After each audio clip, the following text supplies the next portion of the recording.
vous montrer qu'il y a un nouveau regard sur l'événement mort et l'événement, enfin, la période de la famille. Ce que je vais vous relater ici, c'est vraiment une expérience que moi-même j'ai traversée dans mes accompagnements à travers ma propre maladie de cancer et la proximité de la mort qui nous confronte à des questionnements essentiels. Je vais fermer. Je peux fermer? Oui. Oui, fermer. Alors, la première chose que je voudrais vous dire, c'est ça. L'Occident se trompe d'opposer la vie à la mort. Il est vrai que ici, si vous demandez sur la rue, qu'est-ce qu'est l'opposé de la mort, qu'est-ce que le contraire de la mort, tout le monde va vous répondre, mais évidemment, c'est la vie. On parle de la vie et la mort. Comme le noir et le blanc, comme le dehors, le dedans, l'extérieur, l'intérieur. Voilà, dans cette dualité, nous faisons toujours cette dualité vie, mort. On a été éduqués là-dedans. Et vous voyez l'écran?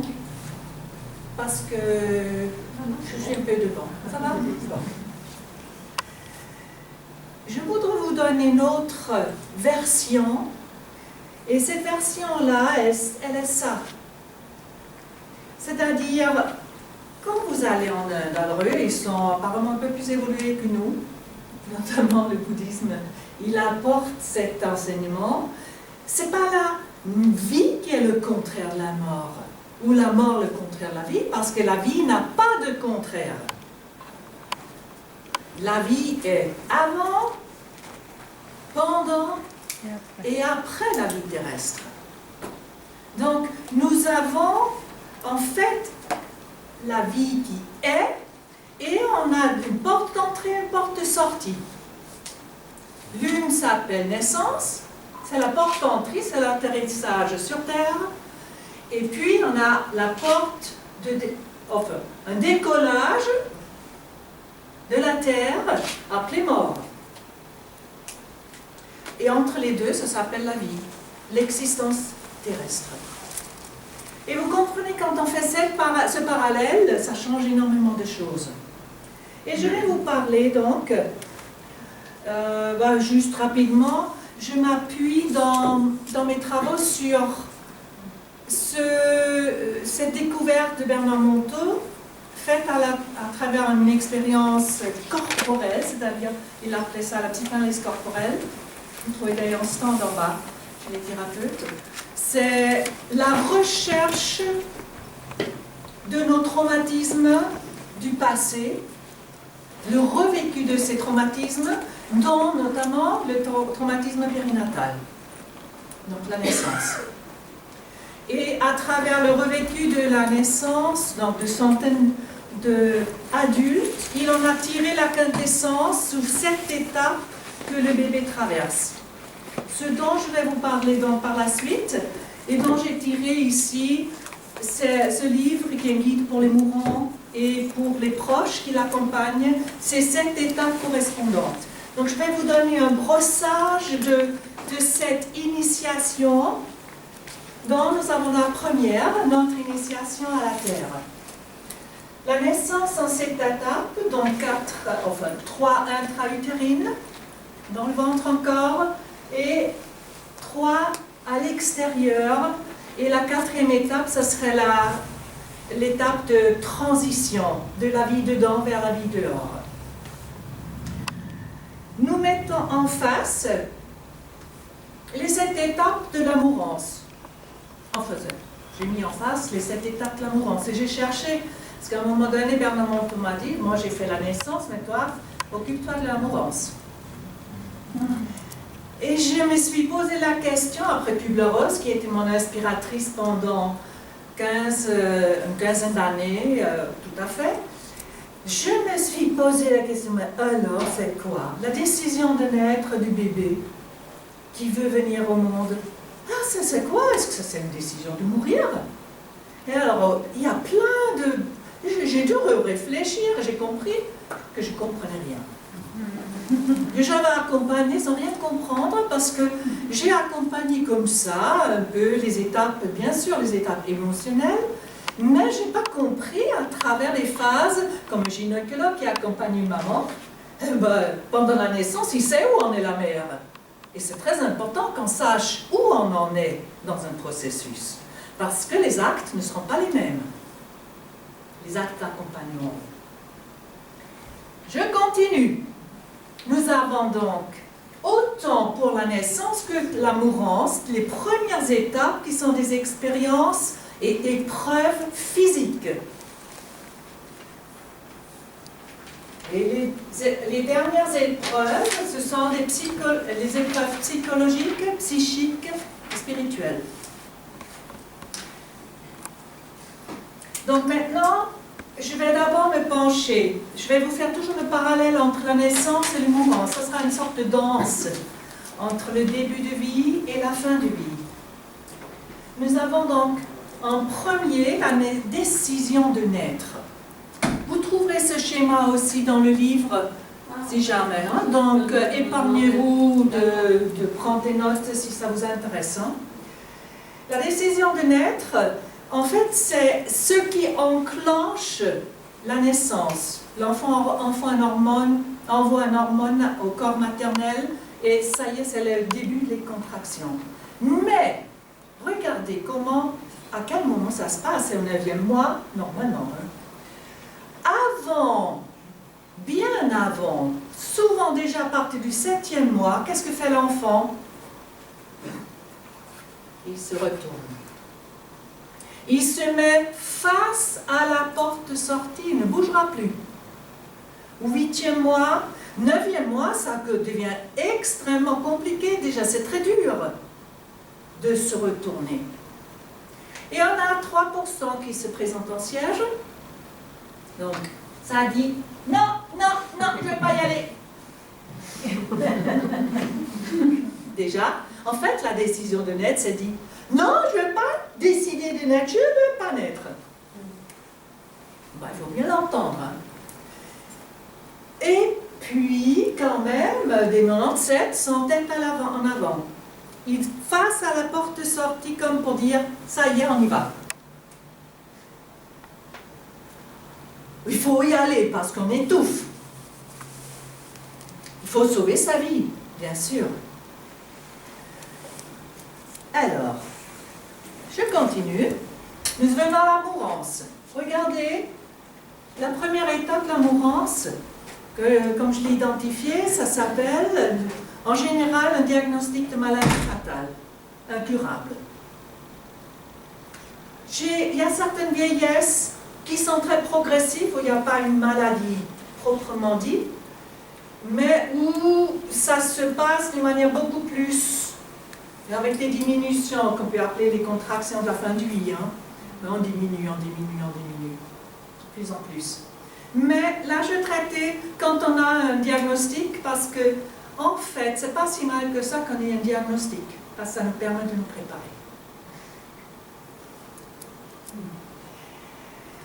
Vous voyez aussi la première étape. Alors, combien sont-ils qui disent « Oui, ça y est, on y va » Combien sont-ils déjà tournés vers la porte sortie? Dites-moi. Je dis à la louche 97% sont en siège.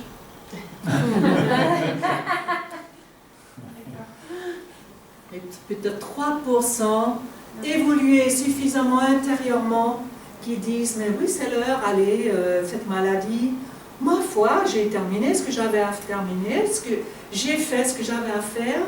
Et je pense cette femme, Gita Malache, auquel j'ai aussi contribué là dans les récits de fin de vie, c'est la dame qui nous a amené les dialogues avec l'ange, le scribe de ce livre. Et sa fin de vie, c'est une fin de vie transformée, vraiment. Dans les étapes, aucune épreuve ne lui était épargnée, mais ce n'est pas le problème des épreuves. Bonjour. Bonjour. Ce n'est pas le problème des épreuves, mais comment on va les vivre. Est-ce qu'on va les vivre dans le refus ou est-ce qu'on va les vivre avec un oui à l'épreuve? En fait, c'est ça, je dirais, tout le processus qui nous proposait, c'est comment passer du non au oui, du refus à l'acceptation. Mais ça, il va falloir tout le temps se retourner, parce que l'acceptation, ben, il faut être un sage. Hein. En tout cas, je suis très loin encore. Continuons avec la naissance. Alors, écoutez, si vous aimeriez pouvoir aussi bien voir là, peut-être vous pourrez vous mettre devant là. Je marche difficilement. D'accord. Ok. Contrôle de ça. Nous avons donc une deuxième étape, c'est le long couloir des contractions non expulsives. Et vous, en tant que femme, si vous avez accouché, vous savez ce que c'est. Vous n'avez plus aucun contrôle, le bébé n'a plus aucun contrôle, ça y est, le corps a pris le dessus. Et en fait, tout ce qu'il peut faire durant cette épreuve, c'est aller avec cette expérience. On peut toujours décider, dire oui à cette expérience, ou le refuser, se biffer contre. Donc, vous aussi, vous vous rappelez, si vous avez accouché, est-ce que vous étiez dans la mouvance de suivre les contractions, de vous lâcher dans la contraction, ou est-ce que vous étiez, comme nous faisons normalement, de vous tendre en disant avec toutes les forces, non, je ne veux pas avoir mal. Et on sait, si on est pris dans cette non, je ne veux pas avoir mal, et on se bloque, notamment la respiration, ça veut dire que la douleur augmente de plus en plus et on est pris dans la spirale infernale de tension, douleur, retension, redouleur, jusqu'à ce qu'elle devienne submergente.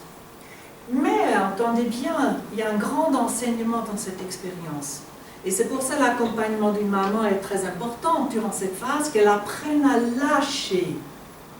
C'est une initiation que les femmes reçoivent.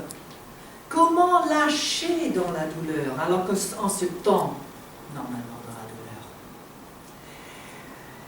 Et ça, c'est vrai encore pour l'étape 2 de la mourance. Peut-être juste une chose encore par rapport à la naissance. L'enfant, durant cette phase, reçoit un enseignement comment endurer, comment rester à la barre, comment continuer. C'est comme un long tunnel où il n'y a pas d'issue. On sait quand on y est rentré, mais on ne sait pas comment on va sortir. On ne voit pas encore la lumière, mais il faut avancer. Il faut avancer. Il faut avancer et c'est une épreuve de foi. Autant pour la mère que pour l'enfant. Je continue. L'étape 2 correspond à la mourance, de la mourance. C'est le long couloir des diminutions et des pertes. La vieillesse, naturellement déjà, nous propose cette expérience parce que notre corps diminue. On ne court plus aussi vite comme à 30 ans. Nous ne sommes plus aussi agiles, notre mémoire ne fonctionne plus aussi autant. On ne peut plus faire 6 choses à la fois. Eh bien, on diminue. Et c'est normal. Et la maladie va faire qu'elle nous enlève encore des moyens, des fonctionnements, des rôles. Nous diminuons de plus en plus. Et cette expérience, elle est extrêmement difficile pour l'ego. Parce que nous allons perdre ce qu'on croyait être. Ceux qui sont forts, comme moi, alors cette expérience, je l'ai déjà vécue dans ma chimio, durant ma maladie cancéreuse, je me croyais toujours une femme forte, n'est-ce pas? Parce que j'ai véhiculé des sacs de ciment et j'ai fait ma maison moi-même. C'est une croyance d'être forte. Alors c'était vrai un temps, mais là j'étais une larve. Dans ma maladie, j'ai découvert des états insupportables pour moi. Et attention, si vous êtes dans le fer, vous croyez que vous êtes fort, peut-être vous avez besoin d'une maladie qui va vous confronter à « tu n'es pas que ça, tu n'es pas que fort ». Qui es-tu quand tu es faible? Je me suis rébiffée. Et heureusement que j'étais accompagnée par quelqu'un qui m'a aidé à profiter de ma faiblesse. À me donner à ma faiblesse et découvrir autre chose. Un autre monde. On peut être heureux dans sa faiblesse. Ah, ça, je ne savais pas. Vous savez, la mourance de la maladie grave nous enseigne bien des choses. Mais comme on est un peu sourd, et on a besoin d'être accompagné pour bien pouvoir tirer les leçons. La phase 2, elle a des enjeux. Le premier, c'est profiter de ce qui reste et accepter de perdre pour gagner ailleurs. C'est pas évident, hein? Parce que si on veut, dans cette maladie, par exemple, retrouver simplement la santé, retourner, vous comprenez, on ne va pas profiter de sa maladie. Ah non, surtout pas. On veut redevenir comme avant. On est en siège. On veut retourner dans la matrice comme elle était avant, tranquille. On n'est pas dans ce qui est à suivre, le mouvement de la vie qui nous met dans une épreuve, qui te dit, attends, regarde, c'est pas pour rien que tu l'as, cette maladie. Tu as quelque chose à apprendre dedans. Tout ce qu'on n'a pas appris avant, ben, je crois que la maladie va nous servir pour qu'on puisse expérimenter un autre versant de ça. C'est comme si ça dit, tu n'es pas que ça. En fait, regardez, dans la contraction expulsive, non expulsive, vous savez à quoi ça sert? C'est pas seulement pour vous faire souffrir. À quoi ça sert? Ça ouvre une porte, millimètre au dixième de millimètre par dixième de millimètre. Vous ne le savez pas. Mais en arrivant vers l'étape 3, que je vais vous dire tout à l'heure, l'étape 3, qui va être, quand c'est ouvert, on le dit, c'est grand comme ça, ouvert. Hein? Voilà, maintenant la voie est ouverte. Là aussi, quelque chose veut s'ouvrir. Justement pour dire, c'est pas là, il y a une nouvelle vie. Il y a une autre chose qui t'attend. C'est pour ça que c'est une aventure. On va vers un inconnu. Le bébé va vers un inconnu. Nous aussi, on va vers un inconnu. Mais c'est une nouvelle vie, c'est une aventure. Tout ce qui est nouveau, c'est une aventure. On ne le connaît pas. Mais quand on est en siège, on ne peut pas le voir. On ne peut que retourner en arrière. Donc, eh ben, ouais, il va falloir aller en arrière pour apprendre peu à peu de se retourner. Je vais maintenant vers la prochaine étape. Ah, je vais y aller où là? Je vais retourner de nouveau. Attendez là, comme ça. Donc, on a les points de blocage à la naissance. Donc, c'est la phase, une fois que le col de l'utérus est ouvert, grand comme une pièce de 5 francs, n'est-ce pas? Bon, essayez de faire passer une tête par un trou grand comme 5 francs. Essayez toujours, ça passe pas. Donc, c'est ouvert, mais le bébé qui heurte maintenant, les contractions sont expulsives et en plus, maintenant la mère doit pousser. La phase 2 était passive. Là où elle doit forcer, elle doit pousser alors qu'elle est au bout de ses forces. C'est héroïque ce qu'on lui demande à la maman. C'est pour ça qu'on a besoin du père à côté, pour l'aider. L'enfant, dans cette phase, vit une expérience extrêmement difficile. À mon sens, la majorité des morts in utero à la fin durant l'accouchement sont dans la phase 3. C'est que la mère, elle pousse et son ventre le retire. Et là, il est suspendu entre ces deux forces parce que c'est pas assez grand. Souvent d'ailleurs, la maman retient aussi, inconsciemment. Si c'est très important cet enfant, elle voudrait le garder dans son ventre, et il y a des forces en elle qui voudraient garder cet enfant et ne lâchent pas dans le col. C'était mon cas avec ma maman. J'ai découvert dans le revécu de la naissance. Et l'enfant, il lui prend tout un temps pour comprendre que quelque chose de nouveau lui est demandé. Ce n'est plus juste aller avec les contractions, il ne peut plus aller avec les contractions, il est bloqué. Il lui faut forcer ce ventre. Et ça, c'est l'horreur. Comment forcer le ventre? Comment faire mal à cette maman? Comment la déchirer? Donc il recule. Non, mais il étouffe. Donc il faut quand même, il est déchiré entre je veux vivre et je vais lui faire mal. Et si je reste, je vais me faire mal, je vais crever. Vous voyez le dilemme dans lequel il est.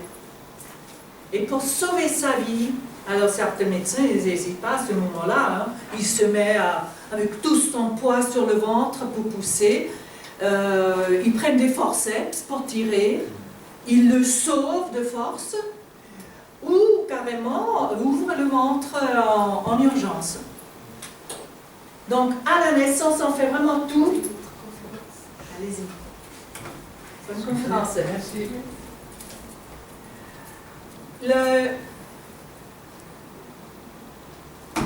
J'étais où? Que les médecins à la naissance... Voilà, ils le sauvent de force. Oui, oui, on ne laisse pas mourir, c'est possible. Même si la mère ne lâche pas. C'est pour ça, aujourd'hui, on a beaucoup moins de morts durant la naissance, entre autres, comme résultat.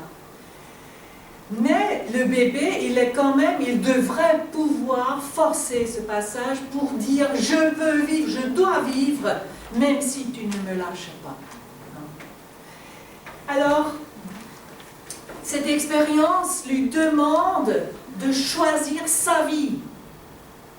Certains comme moi, j'ai déchiré ma mère, je suis restée avec une immense culpabilité. Je me suis réveillée tous les matins, ça j'ai découvert 40-50 ans plus tard seulement, que ma culpabilité du matin n'avait rien à voir de ce que je vivais dans ma journée. J'avais déchiré ma mère, le début de ma vie, vous voyez, le début du matin, ça correspond au début de vie. J'avais déchiré ma mère, et je devais payer le prix après aussi de ça, et que j'ai décidé, plus jamais j'irai contre. Ce qu'il faisait, je ne savais pas dire non. Je ne pouvais pas aller contre quelqu'un que j'aimais, parce que j'allais lui faire mal. Vous voyez, on est formaté par notre naissance.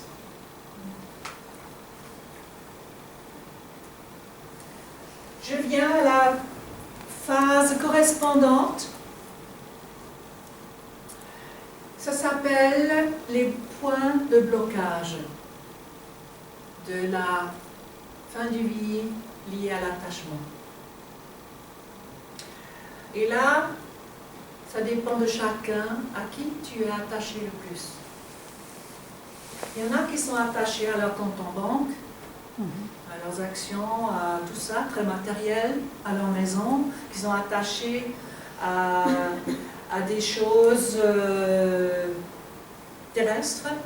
D'autres sont, et je dirais ça la majorité, les problèmes d'attachement, c'est les proches. Ou ça peut être une œuvre. Et selon où on en est, ces attachements nous retiennent. C'est comme le ventre de la mère qui nous retient. Alors, quand j'ai des parents, la parenté qui est arc-boutée pour retenir leur mourant, parce que là, il ne faut pas se leurrer, dans cette phase 3, le mourant commence à savoir parce que lui et son corps, enfin son corps le lui dit, ça ne va pas en direction d'une rémission. Il est en fait une bloc à ce moment-là. Son corps est dans une dégradation telle qu'il faut être vachement aveugle pour ne pas le voir. Mais le déni fait que parfois on s'imagine encore. Mais il est dans un état physique où ça dit, la porte est dans ce sens-là, la direction est là et pas là. Tu ne vas pas retourner à qui tu étais, ça va direction mort. Mais les proches, ils peuvent avoir le message inverse et dire reste, reste. Et ça, c'est d'ailleurs la phase où ils vont mettre tout pour sauver leurs proches. Ils vont l'amener maintenant à toutes les directions alternatives, le Brésil, les Philippines, et les guérisseurs, tout ce qu'il y a encore, juste pour essayer tout, il faut tout essayer. J'ai rien contre les démarches, n'est-ce pas? Mais là, c'est vraiment la manière de le retenir. Et comme en général, on ne peut pas aller contre eux, parce qu'ils n'ont même plus la force d'aller contre. Et puis l'espoir est encore là. Et je ne dis pas qu'il n'y ait pas des cas où ça marche, n'est-ce pas? Mais quand c'est fait dans une sorte de marchandage, hein, on fait ça pour que tu restes avec nous, vous voyez, c'est un désir très égoïste quand même. En général, d'ailleurs, quand ils viennent me voir dans cette phase, je sais qu'ils ne vont pas rester longtemps. Parce qu'ils disent, on essaye encore, la psychologue. Il fait des techniques de visualisation, des trucs comme ça, je sais ça. Ça ne marchera pas. Surtout s'ils le font pour lui. Ils le poussent pour qu'ils le fassent. Si ce n'est pas porté par dedans, parce qu'ils sont censés savoir, ça ne sert à rien. Les points de blocage sont, eh ben oui, le corps le tire dans ce sens, et lui et ses proches le tirent dans ce sens, comme le ventre de maman. Et là, il est suspendu. Alors certains ont besoin d'un verdict de médecin qui leur dit « Nous ne pouvons plus rien faire pour vous. C'est fini. » Et là, j'avais une jeune femme, Tina, qui disait, au moment, elle a été leucémique, 33 ans, elle se bagarrait comme un lion. Au moment où le médecin lui a dit, après la greffe, les derniers recours qu'ils avaient, et qui ne marchaient pas, la greffe n'avait pas pris, après il n'y avait plus de traitement. Quand il leur a dit, nous ne pourrons plus rien faire pour vous, elle s'est exclamée, ouf, enfin, enfin, c'est la fin de l'enfer de l'espoir. Enfin, c'est la fin de l'enfer de l'espoir. Elle était suspendue, arc-boutée sur l'espoir que ça marche. À chaque fois qu'elle faisait une chimio, un traitement, encore et encore et encore, jusqu'à la dernière, puis voilà. Ça y est, c'est fini. Et puis, elle est partie dans la phase suivante. Elle a lâché prise. À un moment donné, ça lâche prise. Ou le corps les tire dans ce sens, parce que ça va dans ce sens, sans que ce soit une décision. Ou bien, ils vont consciemment lâcher et dire maintenant ça suffit, j'arrête tout, lâchez-moi, je vais mourir. Et d'ailleurs, c'est une phase importante pour qu'on mette en ordre sa vie, qu'on mette en ordre ses relations, qu'on mette en ordre sa matière, qu'on fasse son testament, qu'on règle toutes les affaires. C'est le dernier moment. Vous entendez quand l'espoir déni nous retient. Non, ne parle pas de la mort. Non, non, non, on rate ce qu'on a à faire encore. Et c'est tragique. J'ai assisté à des expériences tragiques où ceux qui restaient après, ils étaient dans la merde. C'est vraiment le mot de le dire. Parce que rien n'a été préparé. Parce qu'ils racontaient, je vais guérir, tu vas guérir, t'en fais pas, oui, tout le monde espérait le miracle. Ils n'ont rien préparé. Après, on est devant des choses tragiques. Je continue. Revenons à l'enfant. Quatrième étape, c'est l'expulsion du ventre. C'est une expérience de libération, de jouissance. Libre après avoir été comprimé, trituré, malaxé, maltraité. Ouf, le saut à l'élastique. Quel que son père, on n'est plus où on en est, perte repère. Mais c'est une expérience de libération. Puis se rajoute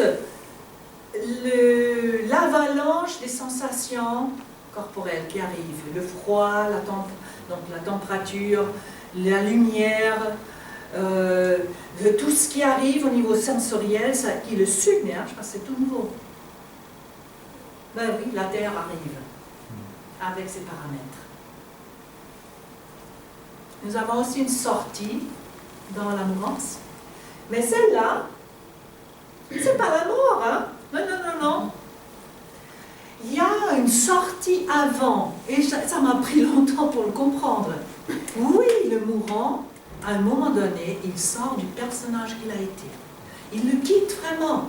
Et c'est, quand vous le voyez d'ailleurs, il rentre dans une somnolence. C'est la fin de son appétit. Il ne veut plus manger, c'est plus de faim. C'est la fin de la radio, de la télé, de tout ce qui l'occupait avant, fini, terminé, plus d'intérêt. Même les proches distancent. Parce qu'il est sorti du rôle. Il n'est plus ni le fils par rapport à ses parents, ni le conjoint par rapport à son épouse, ni le père par rapport à ses enfants. Il entre dans une nouvelle expérience. Il sort du moi. Il rentre dans un état d'être. Et ça, c'est assez difficile à vivre pour les proches, parce que déjà, il les quitte. Parfois, alors ces étapes de 4 à 7 à la mort, elles peuvent durer une demi-heure, comme ils peuvent durer 6 semaines, n'est-ce pas? Parce que ça, ce sont les phases de l'agonie. Selon ce qui se passe encore et ce qui n'est pas réglé. Vous voyez, dans le cadre du temps, c'est très flexible. Pour résumer la première partie de la naissance et de la mourance, vous voyez, on n'a jamais une perte sans gagner autre chose. La naissance nous fait perdre notre univers, notre matrice. Et ça, c'est quand même, si nous on perd notre boulot, notre famille, notre patrie, tout, voilà, ça correspond à peu près à ça. C'est les réfugiés, ça. Et quand ils ont tout perdu, tout le monde perdu. Et ils gagnent la conscience du corps, d'avoir un corps avec lequel ils devront découdre durant toute la vie. Mais ils gagnent une conscience d'avoir ce corps. Je pense d'ailleurs les contractions notamment les aident à s'incarner, à rentrer. La première partie de la mourance, on va perdre notre corps à l'inverse, mais c'est pour gagner la conscience d'être. De perdre le moi je suis ceci ou cela, pour gagner je suis.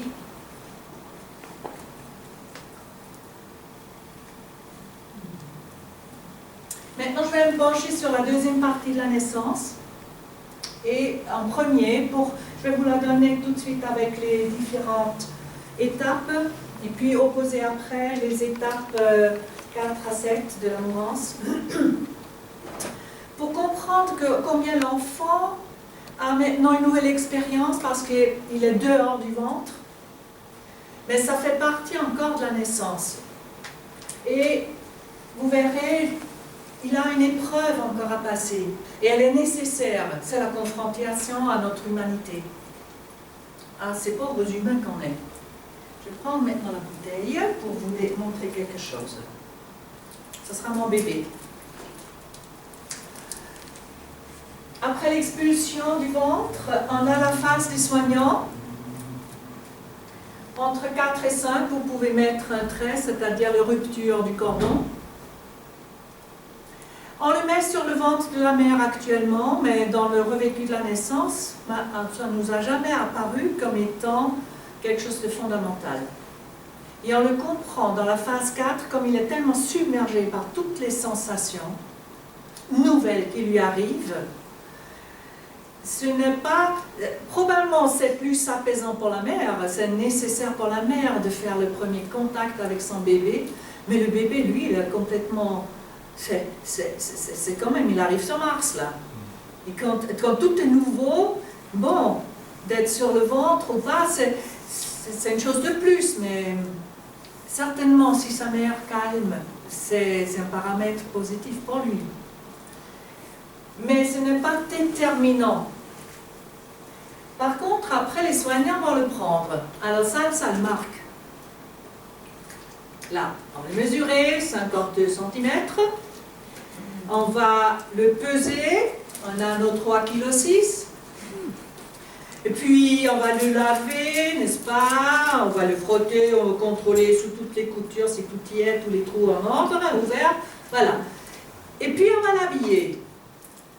Alors, les soignants, en général, ce sont des bons professionnels, n'est-ce pas? Ils font bien leur boulot. Mais justement, ils font le boulot. Parce que l'enfant, vu de son monde, il assiste à une humanité étrange. Il découvre cette humanité. Et il découvre qu'ils peuvent faire des choses sur lui et être avec la tête complètement ailleurs.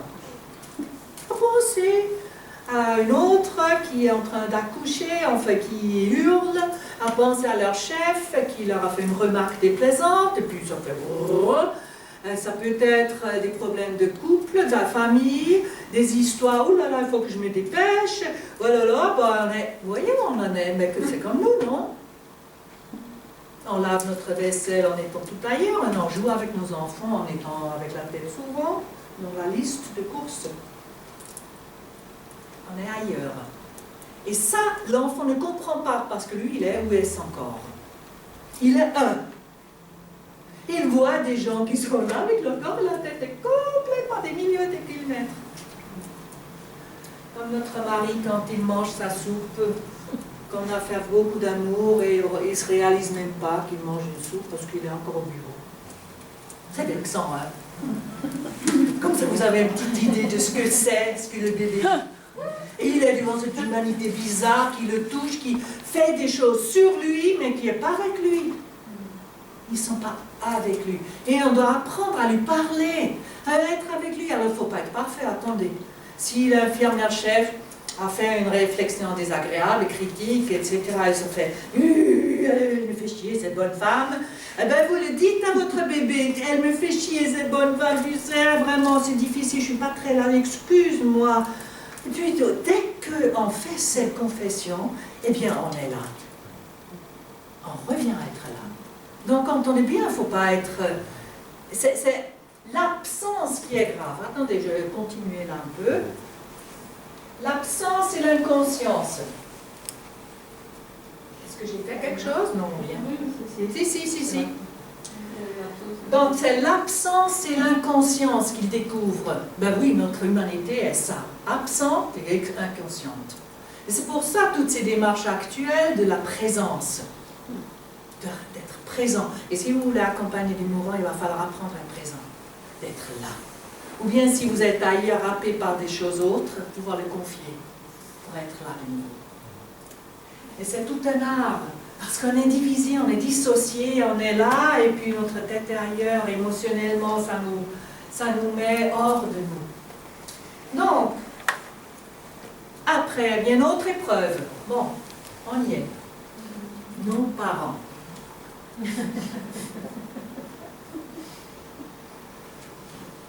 Eh bien oui, nos parents sont imparfaits. Alors, je vais vous donner l'exemple de ma naissance, parce que ma mère toujours m'a dit qu'elle a désiré une fillette. Et quand je suis sortie, quand j'ai revécu ma naissance à cet endroit-là, j'ai réentendu ce cri de ma mère. Oh, merci mon Dieu, c'est une fille. Elle l'a dit en allemand, quoi. Et je vais vous dire, c'était comme un couteau dans mon cœur. Pourquoi?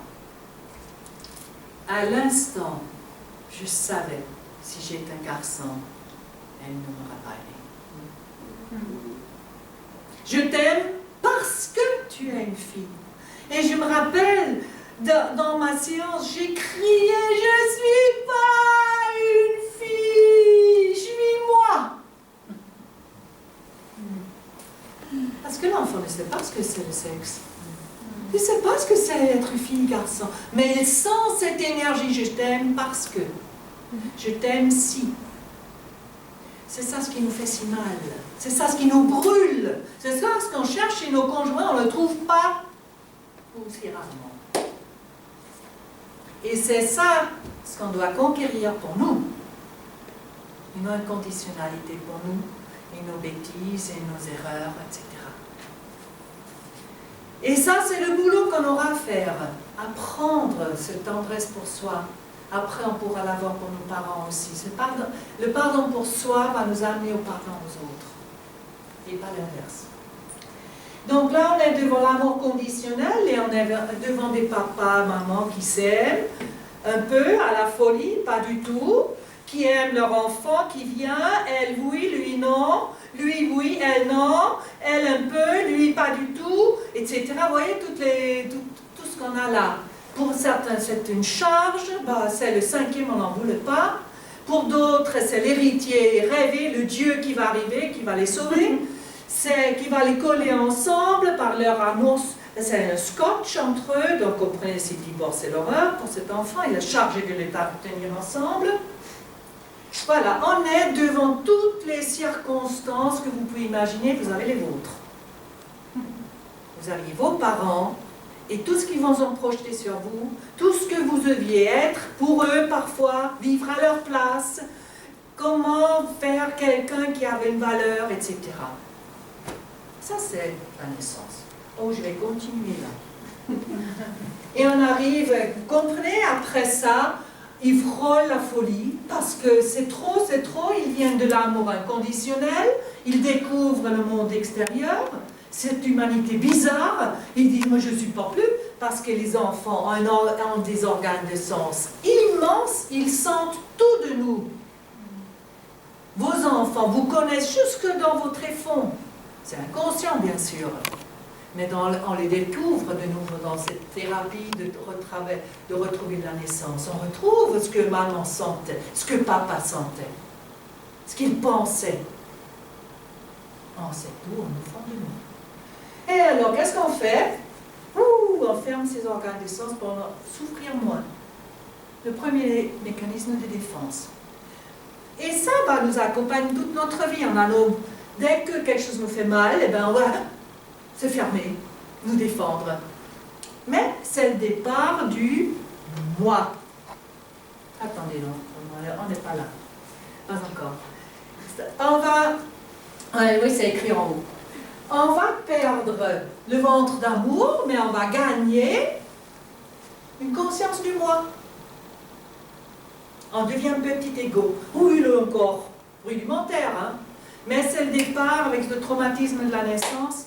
C'est le départ de cette conscience nécessaire, c'est une nouvelle conscience après l'animal, le règne animal. Le règne humain, c'est une conscience qui s'appelle moi. Mais il va falloir aussi le dépasser, n'est-ce pas? C'est une étape. Donc, on a la première partie de la naissance, on va faire partie à la suite. Donc, pour la suite, les étapes 4 à 7 de la mourance, je vous fais une hypothèse, que j'ai beaucoup décrite dans mon livre, que durant l'agonie, les états modifiés de la conscience, ce à quoi nous on n'assiste pas, mais ce qui se passe en eux, ça ressemble à ce que vivent les gens qui vivent une mort clinique, les NDE. Il y a tellement de similitudes. Je dirais c'est une NDE diluée à cause de la dimension corporelle. Mais ils ont des sorties du corps, ils ont des sorties, des ouvertures des sens. Je vais vous rappeler vite les étapes d'une NDE, d'une expérience de mort imminente. La première, c'est la sortie du corps, n'est-ce pas? Où se trouve en dessus la table d'opération, la voiture accidentée, etc. Ils voient leur corps. Ils sentent tout. Les organes des sens souffrent de nouveau, comme chez l'enfant. 360 degrés de vision, à tout percevoir, jusque dans les pensées des gens qui sont là. Deuxième étape, je mets ensemble parce que souvent elles sont en même temps. Il y a le bilan de vie, la revision de toute sa vie, qui défile en vision panoramique. Et en général, quand on est devant cette vision, il y a les jugements qui se lèvent. Devant, oh, j'ai fait ça. Et on prend conscience des choses où le petit moi qui le vivait trouve, oh, c'était bien, je lui ai bien dit à celui-là, il le méritait. Et là, on est devant, on vit le mal qu'on lui a fait avec cette réflexion, avec ce regard. Et ils nous disent, c'est de toutes petites choses qu'on voit. Mais on réalise qui on était. parce qu'on croit y être. Mais en même temps, le 3, c'est ils vivent une expérience lumineuse, c'est-à-dire ils sont devant leur imperfection et tout à coup, ils découvrent ou ils retrouvent l'inconditionnalité, celle qu'on cherchait toujours sur Terre. Incommensurable, c'est un amour, alors ils sont tout imparfaits, ils sont aimés, transis d'amour. Ce sont soit des êtres qui les ont aimés durant la vie, des proches, ou bien un être de lumière, ou des êtres de lumière. Une expérience qu'ils ne vont jamais oublier, jusque dans leurs cellules. Et puis, on a la dernière étape, ils ne peuvent pas mourir, on leur dit, retourne. Certains, on les oblige de retourner, d'autres peuvent choisir de revenir. Alors, avançons maintenant. Je vais reprendre la mourance pour que vous compreniez les liens aussi entre la NDE. En 4, évidemment, dans la NDE, ce n'est pas une sortie du moi et de l'ego seulement, c'est aussi une sortie du corps. Alors que le mourant, lui, il est encore lié à son corps. Mais dans la première phase du détachement, de la sortie de cet état de conscience, comme il n'est plus attaché à guérir, comme il a lâché l'espoir, comme il a tout lâché, il y a une libération qui a lieu. Il sort du carcan. Il parle comme si tout à coup leur tombe tout ce qui avait bloqué leur vision, ils se trouvent un état de libération, des sensations de bien-être. Comme le bébé d'ailleurs. Différemment au niveau de sensation, mais c'est du même genre. Ce détachement amène un état d'apaisement total, ce qui fait que les douleurs arrêtent, ou deviennent supportables en tout cas. En anglais, j'ai un livre avec 2 infirmières qui ont nommé l'agonie, ces étapes de conscience modifiée, Nearing Death Awareness. Si vous comprenez l'anglais, ça veut dire une conscience à l'approche de la mort. Et vous entendez NDA, c'est comme NDE, mais voilà, il y a quand même une différence. Pourtant, je pense que les consciences sont très proches, des ouvertures. Avançant dans les étapes. Si l'enfant là est devant l'imperfection humaine, eh bien nous on est devant notre propre bilan de la vie. Quand nous quittons l'ego, une vision vérité apparaît. Et si on n'a pas fait un travail avant de pardon, de réconciliation, on va être devant toutes ces choses parce que tout à coup, cette mère qui a maudit son fils avant, et dit, je ne veux pas qu'il vienne me visiter, je ne veux plus jamais voir ce maudit de fils. Elle ne veut pas partir, parce que tout à coup elle voit, mais j'y suis pour quelque chose, qu'il est devenu ce fils ingrat. Et alors elle a besoin qu'il vienne. Seulement elle ne peut plus rien faire. Elle peut juste attendre. Rester, attendre, espérer qu'il vienne. Et j'ai un cas comme ça, une femme qui avait maudit, j'en ai plusieurs cas comme ça d'ailleurs, qui ont maudit leur enfant. Quand on voyait qu'ils ne pouvaient pas mourir, les infirmières comme ça disaient, il y a un problème là. Est-ce qu'il faudrait que quelqu'un vienne? On commence à enquêter. C'est qui est jamais venu? Est-ce qu'il y a un enfant illégitime? Est-ce qu'il y a quelqu'un qui a été exclu de la famille? Quelqu'un qui refuse la famille? Et puis on fait nos enquêtes. Eh bien oui, il y a un fils. Elle n'a pas voulu qu'il vienne. Eh bien, il va falloir le faire venir. Ah non, non, elle a juré qu'il ne faut pas le faire venir. Eh bien, on passe au-dessus de cette injure. Je ne sais pas comment ça s'appelle. On le dépasse parce que là maintenant elle a besoin, vous voyez, c'est le petit moi qui fait cette sentence, je ne veux plus jamais le voir. hors du moi, elle a besoin qu'il vienne. Et sa sœur, heureusement, elle lui dit le matin, qu'elle avait veillé toute la nuit, est-ce que tu veux que je t'appelle ton fils? Et elle a fait juste un mini signe d'acquiescement. Elle a téléphoné à son fils qui a eu justement assez de cœur, heureusement, pour venir. Et elle est morte en sa présence. Donc, là, ne vous gênez pas à dépasser des trucs qui sortent de l'ego. Hein. Comme d'ailleurs, moi, je ne tiens pas compte quand quelqu'un dit « je veux que personne ne vienne à mon enterrement ». Ça, c'est le petit ego qui se déteste et qui déteste tout le monde. Mais la famille, elle meurt. Intérieurement, elle souffre, elle est mal avec cette décision. Parce qu'eux, ils aimeraient quand même, ils l'aiment. Mais on peut dépasser des décisions du petit moi qui fait mal à tout le monde. Ils ne doivent pas faire chier encore après la mort. Bon, c'était un truc à part. Hein. On est encore dans cette phase de bilan de sa vie et revoir sa propre imperfection. Et oui. Et là, on a besoin, vous savez, nous, les familles, on a besoin de leur donner. Et de faire ces confessions encore, de leur dire, oui, j'ai eu mal de toi, papa, parce que tu as été violent dans mon enfance. J'ai eu très mal.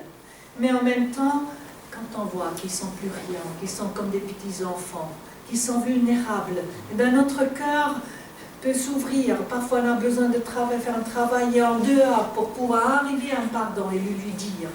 Mais c'est très important.